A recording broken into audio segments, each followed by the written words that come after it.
أعوذ بالله من الشيطان الرجيم. بسم الله الرحمن الرحيم. حاميم عين سين قاف كذلك يوحي إليك وإلى الذين من قبلك الله العزيز الحكيم. صدق الله مولانا العظيم. الصلاة والسلام عليك يا سيدي يا رسول الله. الصلاة والسلام عليك يا سيدي يا حبيب الله. الصلاة والسلام عليك يا سيدي يا شفيع المذنبين وعلى آلك وأصحابك يا سيدي يا رحمة للعالمين.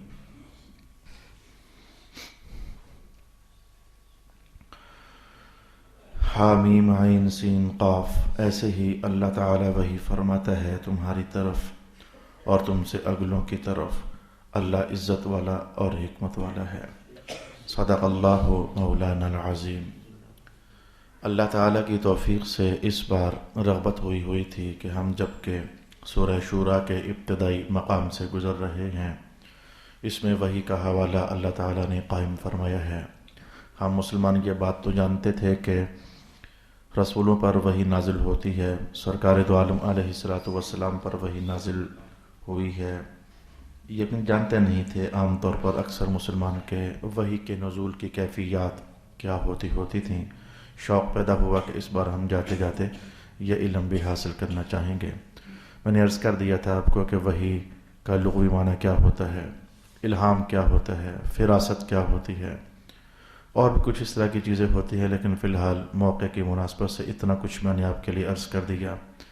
وحی کے حوالے سے ایک کیفیت تو ہم نے یہ جان لی تھی کہ فرشتہ کسی غیر معروف شکل میں آ کر کبھی جناب جبرائیل حضور کو اللہ کا پیغام عرض کر دیتے ہوتے تھے.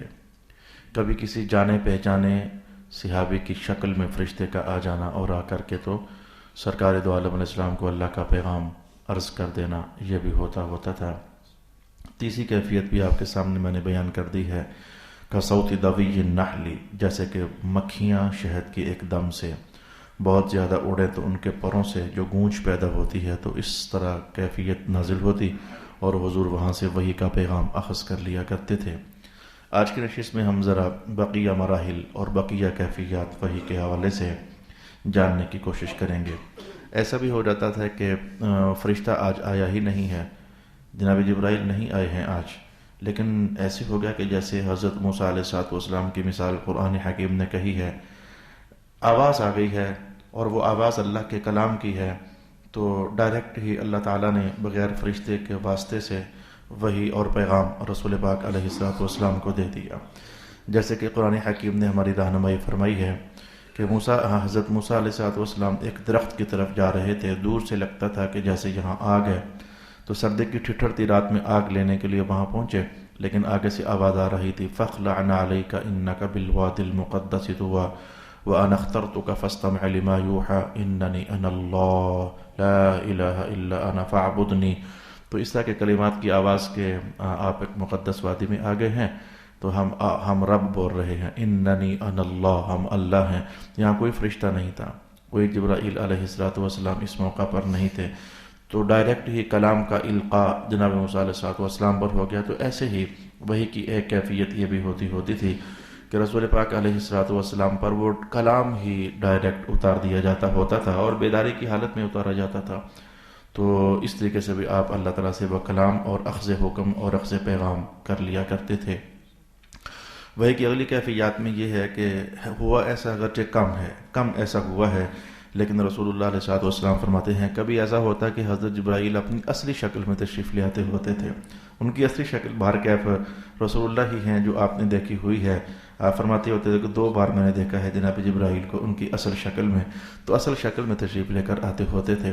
پھر آپ حضور نے ایک بار تو بیان بھی کیا کہ حضرت جبرائیل جب اپنی اصل شکل میں آئی تو ان کے پروں کی طرف جو میری توجہ ہوئی، یعنی کتنے پر ہیں حضرت جبرائیل علیہ السلام کے، تو آپ فرماتے ہیں کہ حضرت جبرائیل کے 600 پر تھے. اللہ اکبر اللہ اکبر. یہ 600 پر حضرت جبرائیل علیہ السلام کے تھے کہ جس شکل میں آپ نے اظہار کیا اپنا آپ رسول پاک صلی اللہ علیہ وآلہ وسلم کی خدمت میں. الصلاۃ والسلام علیک یا سیدی یا رسول اللہ وعلی آلک و اصحابک یا سیدی یا حبیب اللہ. اچھا، الغرض ہوتا کوئی پیغام ہی، لیکن کیفیت یہ تھی کہ حضرت جبرائیل اپنی اصلی شکل میں 600 پروں سمیت رسول پاک علیہ السلام فرماتے ہیں کہ جب میں نے انہیں 600 پروں کے ساتھ دیکھا، میری نظر آفاق کی طرف جاتی، مشرق کی طرف دیکھتا تو ادھر جبرائیل کے پر ہی پر نظر آتے، مغرب کی طرف دیکھتا تو جبرائیل کے پر ہی پر نظر آتے. یعنی 600 پر، اور بھی ظاہر ہے کہ وہ بڑے بڑے تو رسول اللہ علیہ السلام ہیں صرف جنہوں نے سر حضرت جبرائیل علیہ السلام کو 2 بار ان کی اصلی شکل و صورت میں دیکھا ہوا ہے. باقی جو مشہور زمانہ کیفیت ہے وہ تو یہی ہے کہ حضرت جبریل کئی بار آئے اپنی اصلی شکل کے ساتھ نہیں، لیکن آتے اور آ کر کے تو اللہ کا سلام بھی عرض کرتے ہوتے تھے، اور عمومی طور پر ہر نبی پر حضرت جبرائیل اسی انداز میں وحی لے کر نازل ہوتے تھے. جس کیفیت وحی کو رسول پاک علیہ السلام نے سب سے مشکل قرار دیا، یہ جب اس طرح وحی نازل ہوتی تھی تو مجھ پر بہت دشوار ہوتا تھا. وہ دشوار ہونا حضور ہی جانتے ہیں، صاحب وحی جانتے ہیں وہ دشواری کیا ہوتی تھی، لیکن آپ فرماتے ہیں کہ یہ جو وحی کی قسم ہے یہ مجھ پر سب سے مشکل ہوتی تھی. وہ وحی کی کیفیت کیا ہے؟ امام بخاری نے اور دیگر محدثین رحمہم اللہ نے نقل فرمائی ہے کَصَلْ صَلَاةِ الْجَرَاسِ، کَصَلْ صَلَاةِ الْجَرَاسِ. اس کا ترجمہ بھی جو مشہور زمانہ ہے میں عرض کر دیتا ہوں، جیسے گھنٹی کی آواز ہوتی ہے. لیکن میرے استاد گرامی حضرت علامہ پیر سید ریاض حسین شاہ صاحب زاد اللہ فی برکاتہ و مجداتہ، آپ فرماتے تھے کہ صلاۃ الجرس کی جو کیفیت ہے، جیسے ہمارے ہاں بیل بجتی ہے، گھنٹیاں کھڑکتی ہیں، یہ وہ کیفیت نہیں ہے، بلکہ یہ کیفیت یہ ہوتی تھی کہ ایک چٹان کو آواز تو ہوتی ہے نا، کسی شے کو کسی شے کے ساتھ رگڑو گے یا مارو گے آواز تو ہوتی ہے. تو ایک ٹلیاں ہمارے ہاں، وہ زنجیر ٹلی ایک لوہے کا خول ہو تو اس کے اندر ماری جائے، یا جیسے ریلوے والوں کی ٹلی ہوتی ہے، لوہے کا ایک ٹکڑا دوسرے بڑے ٹکڑے کے ساتھ مارا جائے تو جو یہ آواز ہے، پتہ یہ نہیں ہوتی، جرس کی آواز تھی. لیکن وہ کیفیت یہ ہوتی تھی کہ جیسے ایک بندے نے ہاتھ میں زنجیر پکڑی ہو اور اس کے سامنے چٹان ہو، تو وہ بندہ زنجیر چٹان پر مارے تو جتنی کوئی آواز پیدا ہوئی ہے، بس یہ آپ نے خود محسوس کرنا ہے کہ وہ کیا آواز ہے. بچپن میں کہیں زنجیریں، بکروں کی سنگلیاں کہیں نہ کہیں آپ نے ماری ہوں گی، تو وہ جو زنجیر کو چٹان پر مارا جائے تو جو اس سے وہ آواز پیدا ہوتی ہے، تو وہ اصل میں وحی کی آواز، کبھی وہی اس آواز کی کیفیت میں مجھ پر نازل ہو رہی ہوتی تھی. تو حضور فرماتے ہیں کہ مجھ پر یہ جو کیفیت ہے یہ بڑی مشکل ہوتی تھی. اب میں نہیں جان سکتا کہ وہ مشکل کیا تھی، ظاہرہ معاملہ ہی سرکار دو عالم علیہ السلام کا ہے، ہمارا کام تو ایمان لانا ہے. تو یہ وحی کی یہ کیفیت ہوتی تھی، یہ بہت زیادہ مشکل اس میں سرکار دو عالم علیہ السلام محسوس فرماتے ہوتے تھے. کبھی ایسا ہوتا تھا کہ رسول اللہ علیہ السلام سو رہے ہیں، اور سونے کی حالت میں اللہ تعالیٰ کچھ ماحول ایسا بناتا کہ وحی پر نازل ہو جاتے.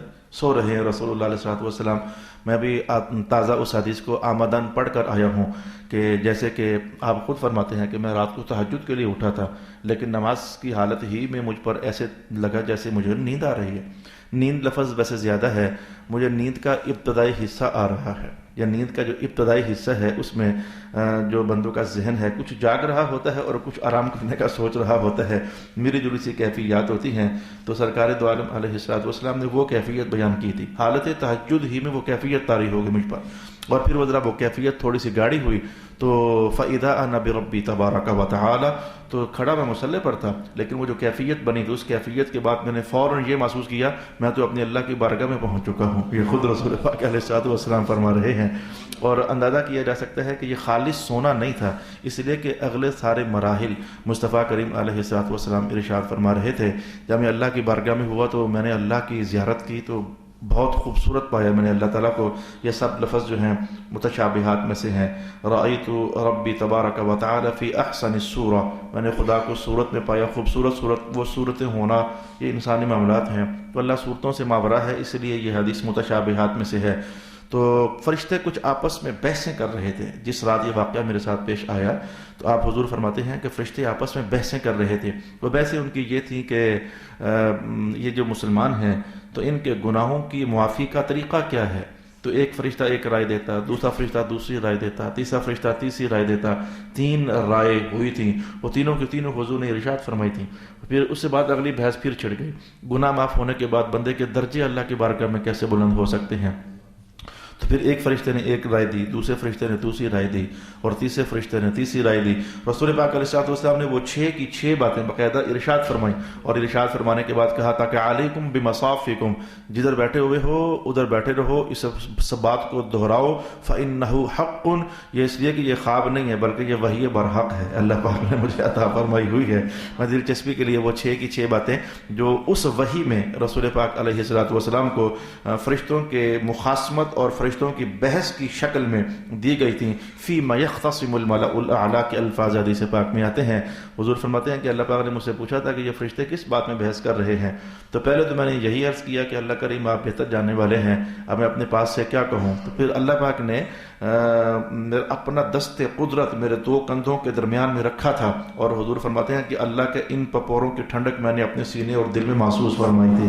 تو پھر کہا تھا آپ بتائیں کہ یہ کس بات میں بحث کر رہے ہیں۔ میں نے پھر عرض کیا تھا کہ میرے اللہ تعالیٰ ان کی بحث نمبر 1 یہ ہے کہ گناہ کیسے معاف ہوتے ہیں۔ تو ایک فرشتہ کہہ رہا ہے مشی الاقدام الی الجماعات، نماز تو پڑھنی ہی ہوتی ہے لیکن اگر مسجد میں جا کر نماز پڑھی جائے تو اللہ ہر قدم پر گناہوں کو معاف فرما دیتا ہے۔ اور دوسرا فرشتہ کہتا ہے کہ گناہوں کے معاف ہونے کا ایک سلیقہ یہ بھی ہے، الجلوس فی المساجد بعد الصلوات، نماز پڑھ کر فوراً اللہ کے گھر سے اپنے گھر میں نہیں جانا چاہیے، تھوڑی دیر وہاں بیٹھنا چاہیے۔ جو اللہ کے گھر میں نماز پڑھنے کے بعد بیٹھنا ہے یہ اللہ کو اتنا محبوب اور پسندیدہ عمل ہے کہ اللہ اس بیٹھنے کی برکت سے بندے کے گناہوں کو معاف فرما دیتا ہے۔ اور تیسری چیز رسول پاک علیہ السلام نے فرمایا تھا کہ فرشتے کہہ رہے ہیں اسباغ الوضوء حین الکریہات، آج ویسے ان سب لوگوں کو مبارک ہو جائے جن کے گھروں میں گیس نہیں آتی ہے۔ یہ جو تیسری بات ہے، جن کے گھروں میں گیس نہیں آتی ہے تو پانی گرم کرنے کا کوئی نظام نہیں ہے، تو میرے حضور اس بات کو بھی توجہ میں رکھے ہوئے تھے، اور اللہ تعالیٰ بھی اس بات کو نظر میں رکھے ہوئے تھا۔ رب کائنات وحی کے ذریعے رسول اللہ کو یہ بات اطلاع میں ارشاد کر دی کہ جب ٹھنڈ زیادہ ہو تو وضو کرنے کو دل ہی نہ کر رہا ہو بلکہ پانی میں ہاتھ ڈالنے کو دل نہ کر رہا ہو، ایسے میں جو بندہ مسلمان وضو کرے گا تو پورا وضو کرے گا تو صحیح وضو کرے گا، کوئی بات نہیں یار باہیں ٹھار ہی جائیں گی نا، کوئی بات نہیں یار چہرہ ٹھنڈا ہی ہو جائے گا نا، پاؤں یخ ہی ہو جائے گا نا، نہیں میں نے تو وضو پورا ہی کرنا ہے۔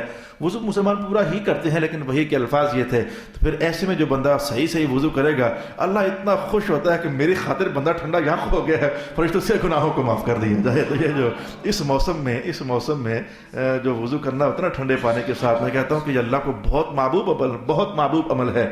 میں نے تو آپ سے کہا ہوا ہے اور کئی بار کہا ہوا ہے کہ بندہ مسلمان کی کوئی مشقت کوئی تکلیف اللہ کے ہاں ضائع نہیں ہے، اللہ کے ہاں ضائع نہیں ہے۔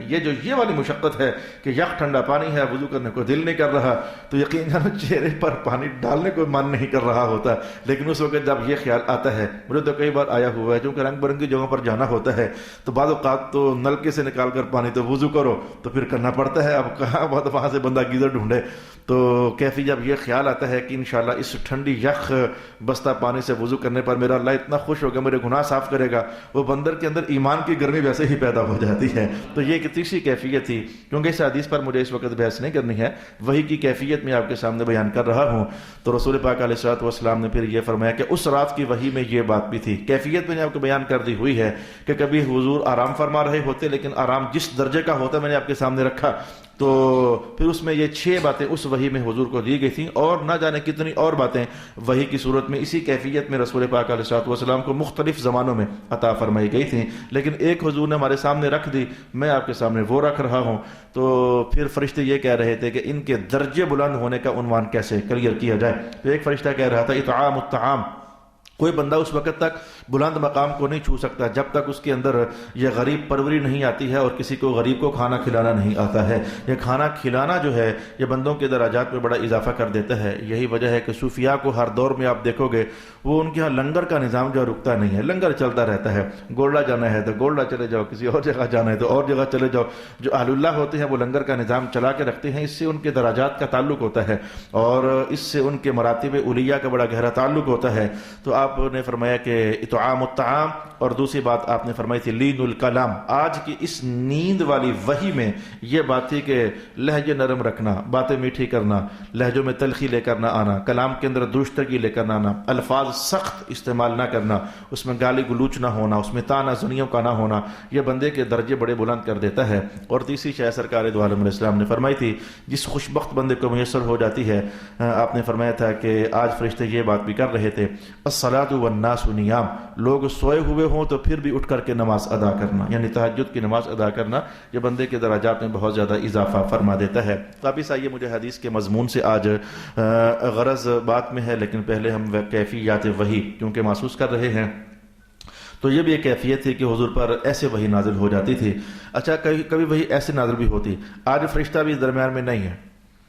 اچھا، ڈائریکٹ کلام صرف دل میں ڈال دیا جانا ایسا بھی نہیں ہے، حضور سوئے ہوئے بھی نہیں ہیں، حضور جاگ رہے ہیں، ہوش و حواس کمال عروج پر ہیں، اور جگہ بھی زمین نہیں ہے، جگہ بھی زمین نہیں ہے، جگہ آسمان بھی نہیں ہے، یہ آسمانوں سے ماورا ہو کر، زمینوں سے ماورا ہو کر، تو رسول پاک علیہ الصلوۃ والسلام کو شفٹ کرنا کسی اور مقام پر اور پھر اس موقع پر وحی نازل کرنا، یہ تو خود رب کائنات نے قرآن حکیم میں کہا ہوا ہے، فَأَوْحَى إِلَىٰ عَبْدِهِ مَا أَوْحَى، یعنی سرکار دو عالم کو مقام معراج پر بلا لینا، اور کوئی فرشتہ درمیان میں نہیں ہے، درمیان میں کیا آئیں بائیں دائیں بھی نہیں ہے، فرشتہ آئیں بائیں دائیں ہی نہیں ہے، وہاں اللہ تعالیٰ ہے اور رسول اللہ علیہ الصلوۃ والسلام ہے۔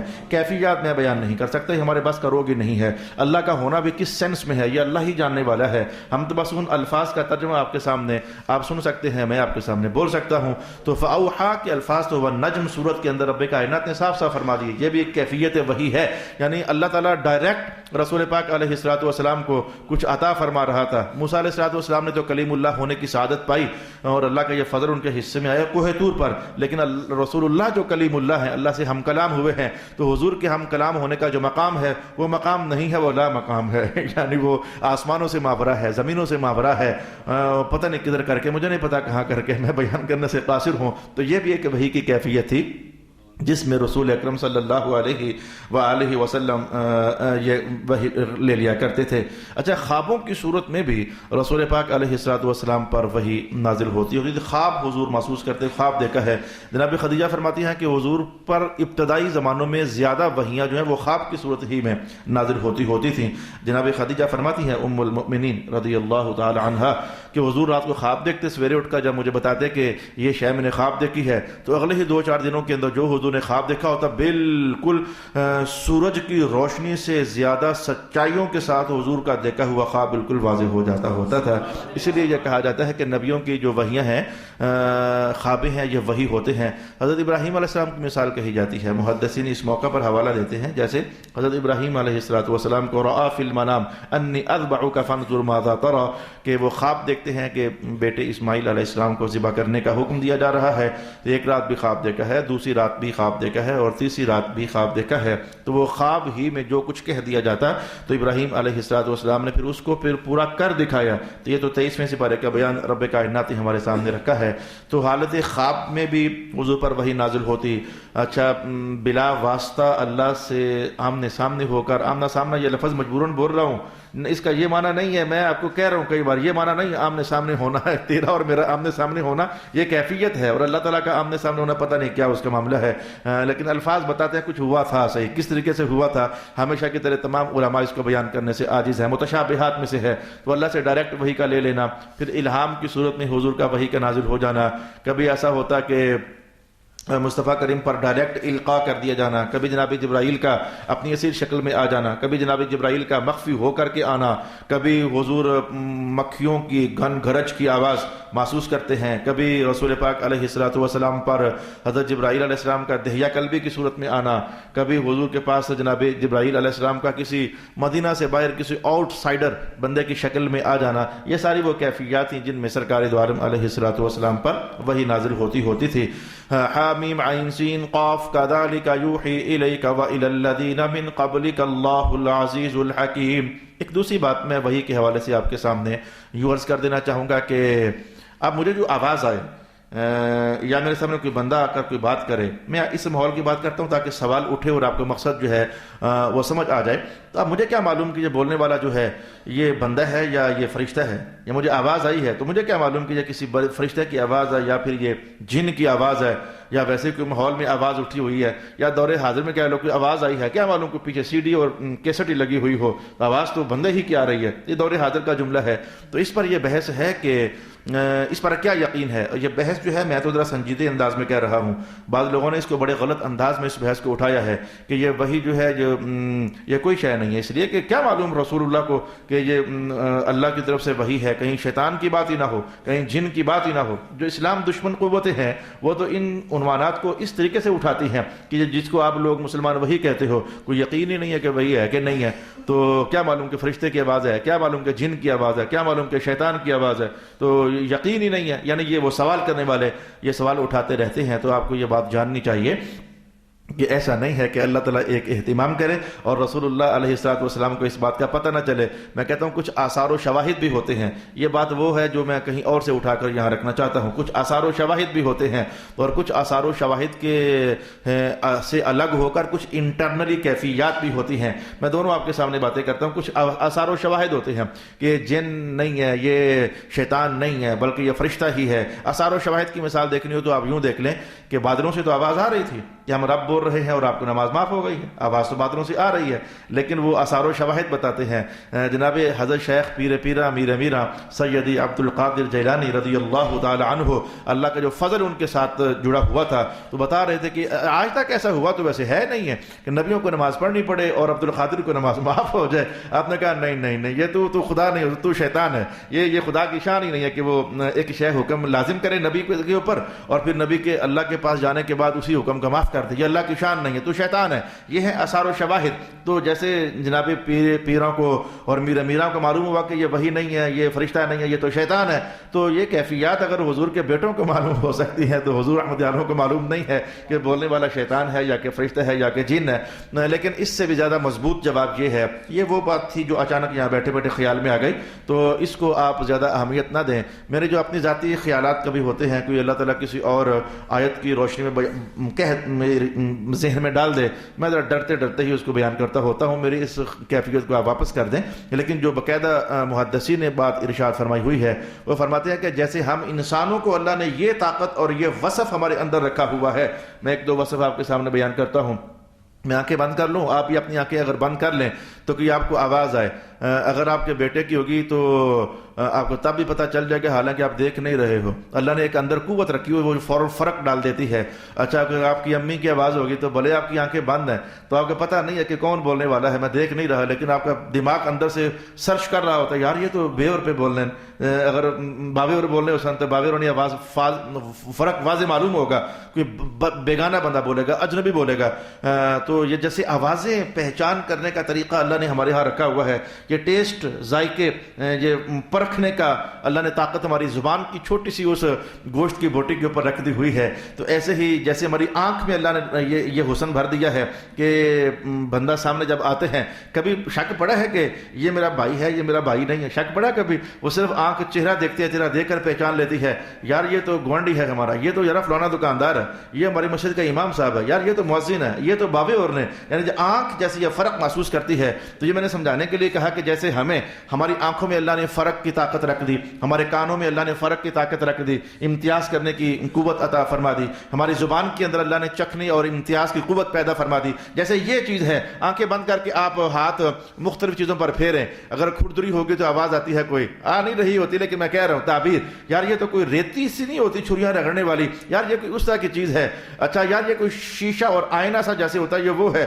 تو ہاتھوں کے لمس کے اندر یار یہ شاید تو ٹھنڈی ہے، یہ شاید تو گرم ہے، وہ اندر سے آواز تھوڑی آ رہی ہوتی ہے کہ میں ٹھنڈی ہوں کہ میں گرم ہوں، لیکن جیسے اللہ نے ہاتھوں کے لمس میں بلکہ پورے وجود کے اندر جو قوت لامسہ پیدا فرمائی ہوئی ہے، یہ فوراً بتا دیتی ہے۔ بعض اوقات بندہ بیٹھتا ہے کسی زمین پر، ننگی زمین ہوتی ہے، چھوٹا سا کنکر پڑا ہوتا ہے، لیکن رانوں کے نچلے حصے میں وہ جو قوت لامسہ ہے وہ فوراً الارم بجا دیتی ہے، اور بھائی صاحب نیچے کنکر پڑا ہوا، اس کو اٹھا کر صاحب سائڈ پر کر دو، تو نکا سا کنکر کھڑک جاتا ہے۔ میں کہتا ہوں یہ قوت لامسہ اتنی تیز قوت ہے کہ وہ ایک چھوٹا سا گوشت کا ریزہ کہیں ڈاڑ کی آخر میں پھنسا ہوتا ہے، زبان کو چین ہی نہیں آتا ہے، وہ بار بار جاتی ہے، نکالو اس کو، یہ کدھر پھنس گیا ہے۔ یہ قوت لامسہ جو ہوتی ہے، یہ آنکھوں کے اندر ایک ریت کو کاٹ کر کے 10واں حصہ کہیں آنکھ میں چلا جائے تو فوراً وہ پانی کی تیزی شروع ہو جاتی ہے۔ وہ جو پانی تیز آتا ہے نا آنکھوں میں، وہ اللہ کا دیا ہوا ایک نظام قدرت ہے۔ اگر کوئی شے پھنس گئی ہے تو اس کو جیسے شے دھونے کے لیے پانی زیادہ چاہیے ہوتا ہے، تو اس آنکھ میں پانی زیادہ اترنا شروع ہو جاتا ہے،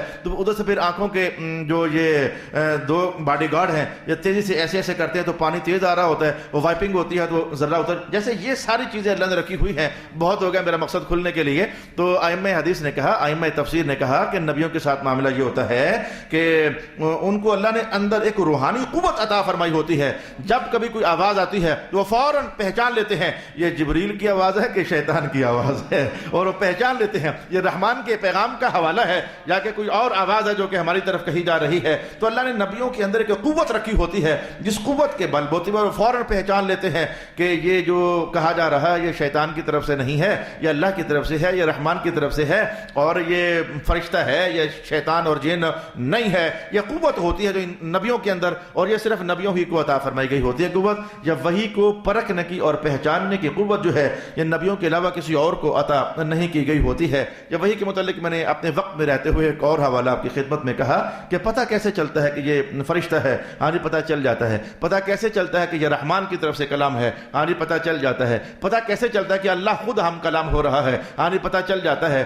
وَكَلَّمَ اللَّهُ مُوسَىٰ تَكْلِيمًا، جو اللہ تعالیٰ خود فرما رہا ہے کہ موسیٰ محسوس کر رہے تھے اللہ ہم سے کلام فرما رہا ہے، تو ان کو پتہ چل گیا تھا نا. وہ اندر قوت اللہ پاک نے ایسی رکھی ہوتی ہے. اب جو قوت ہمارے اندر ہے ہی نہیں ہے، ہم کیا محسوس کریں؟ ہمارا شعبہ ہی نہیں ہے، ہمارا عنوان ہی نہیں ہے. ہم نے تو ایمان لانا ہے، امتی لوگ ہیں، اللہ کے بندے لوگ ہیں، تو کچھ باتیں ہم نے ایمان ہی لانی ہوتی ہیں، بلکہ ساری ہی باتیں ایمان ہی تو لانی ہوتی ہیں. کون سی ہم نے جنت دیکھی ہوئی ہے؟ کون سی دوزخ ہم نے دیکھی ہوئی ہے؟ کون سے فرشتوں کے آنے جانے کو ہم نے دیکھا ہوا ہے؟ کون سا کسی کو یہاں بیٹھے دیکھا ہوا ہے؟ کون سا کسی کو یہاں بیٹھے ہم نے دیکھا ہوا ہے؟ کچھ بھی تو نہیں دیکھا ہوا. تو ایمان بالغیب ہی ہوتا ہے. وحی کے حوالے سے البتہ میں آپ کے سامنے ایک اگلی بات کر دیتا ہوں کہ سرکار دو عالم کی وحی، سبحان اللہ سبحان اللہ سبحان اللہ، حضور کی وحی کی کیا شان ہے، حضور کی وحی کی کیا شان ہے.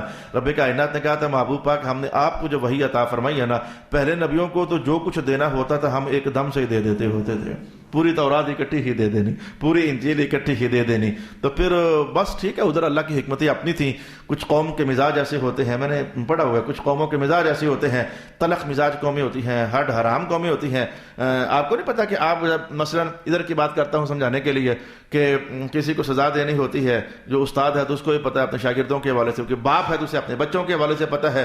تو یہ پنشمنٹ جو ہوتی ہے سب کے برابر تھوڑی ہوتی ہے. وہ دیکھا جاتا ہے شخصیت کیسی ہے، اس کی غلطیاں زیادہ عام طور پر ہوتی رہتی ہیں یا کبھی کبھی ہوتی ہیں، تو اس سے سزا کم زیادہ ہو جاتی ہے. تو پہلی اقوام کے جو مزاج بگڑتے ہوئے تیور، نبیوں کے ساتھ دشمنیاں اور پنگے بازیاں وغیرہ وغیرہ، یہ ساری چیزیں ملحوظ خاطر ہوتی تھیں. تو لہذا اللہ پاک نے ان کی احکام بھی بڑے سخت ان کی احکام بڑے شدت والے ان پر لاگو کیے ہوئے تھے. یعنی اگر ککڑی کو پکڑنا ہے، میں کہتا ہوں شاید ایک سیبے کے ساتھ باندھ لو تو پکڑی جائے گی. اب بیل کو پکڑنا تو سیبے کے ساتھ تھوڑا باندھا جائے گا، اس کو موٹا رسہ ہوگا جس کے ساتھ اس کو باندھا جائے گا. تو وہ قومیں جو ہے وہ بیل نما قومیں تھیں جن کی شدت مزاجیاں بنی اسرائیل کا کم تھی. یہ بیل بھی بڑا معزز لفظ ہو گیا، وہ تو اس سے بھی شدید قوم تھی. قوم عاد کی باتیں آپ نے نہیں جانی، مجھے قوم سمود کی باتیں آپ نے نہیں جانی. تو ان کے لیے پھر وہی ایک دم سے آتی اور ایک دم سے کہا جاتا اس کو اپنے پر نافذ کرو. بڑا مشکل سا کام ہوتا بندوں کے لیے. بھئی پہلے کچھ جانا پڑھا ہی نہیں ہے تو علم ہی نہیں ہے تو ایک دم سے حکم آگے اس پر عمل کرو. لیکن جو حضور پر وحی ہے اس میں کچھ ایسی باتیں تھیں. اب بچہ 7 سال کا ہو تو شروع کروا دینا چاہیے ذرا نرمی کے ساتھ، سلو اور سٹیپ بائی سٹیپ. 10 سال کا تو تھوڑا تھوڑا مار بھی لینا چاہیے. تو حضور پر جو وحیاں نازل ہوتی ایک تو تھوڑی نازل ہوتی ہیں. وقت کے ساتھ 23 سال لگ گئے قرآن پاک کی وحی نازل ہونے میں.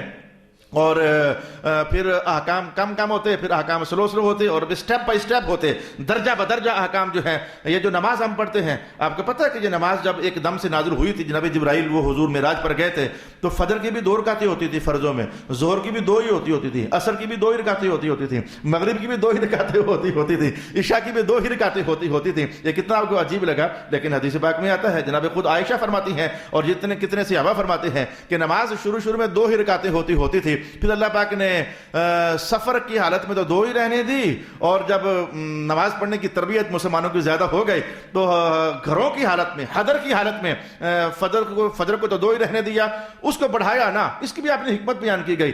فجر میں تلاوت کو بڑھا دیا حضور نے باقی جو ہے وہ ظہر اور عصر عشاء کے اندر ہم رکعتیں بڑھا دیتے ہیں، فجر میں جو تلاوت بڑھا دیتے ہیں. تو حضور نے فجر میں تلاوت بڑھا دی. تو فجر کی نماز 2 رکعتیں ہی وہ 10-12 منٹ کھا جاتی ہیں، اور ادھر ظہر کی جو ہے وہ 8-9 منٹوں میں ختم ہو جاتی ہے.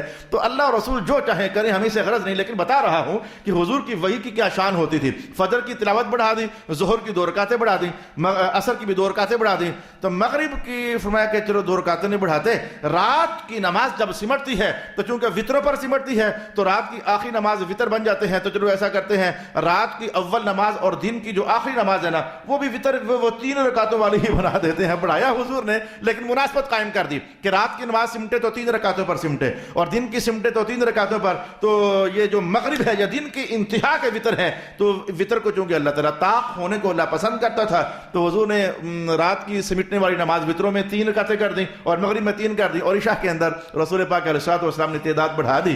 لیکن پھر سفر کی حالت میں حضور نے کہا نہ، جو 2 تھی نا وہ 2 ہی رہیں گے. البتہ مغرب اس کو سفر کے اندر بھی حضور نے 3 رکھا. میں نے ایک تصویر آپ کے سامنے پیش کرنا چاہیے. جو پہلے روزے ہوتے تھے ان کی کیفیت اور ہوتی تھی. افطاری کے وقت جو کھا لیا سو کھا لیا، اس کے بعد پھر مزید نہیں کھا سکتے ہیں.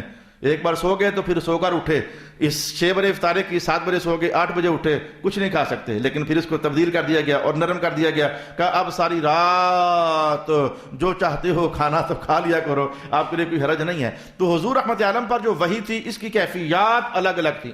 آہستہ نازل ہونا، تھوڑا نازل ہونا تاکہ عادت ساتھ بنتی چلی جائے، اور پھر سٹیپ بائی سٹیپ نازل ہونا. کتنے احکام ہیں، پہلے تصویر اور پھر تصویر اور پھر آئندہ تصویر اور. لیکن جو پہلی قومیں تھی ان کے لیے وحی کا عنوان کچھ اس طریقے سے نہیں ہوتا تھا.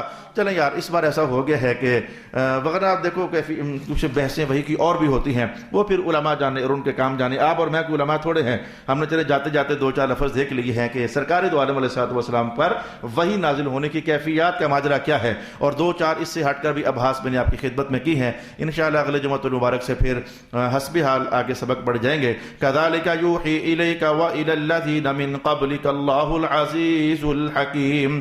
یہ وحی نازل ہونے کے 2 زمانے رب کائنات نے بیان کیے ہیں. چلتے ایک اشارہ دیتا ہوں، اور یہ اشارہ پورے قرآن حکیم میں سینکڑوں بار پھیلا ہوا ہے. زمانہ رسول اللہ کا، وحی رسول اللہ کی، لیکن ایک اور زمانے کا حوالہ دیا جا رہا ہے.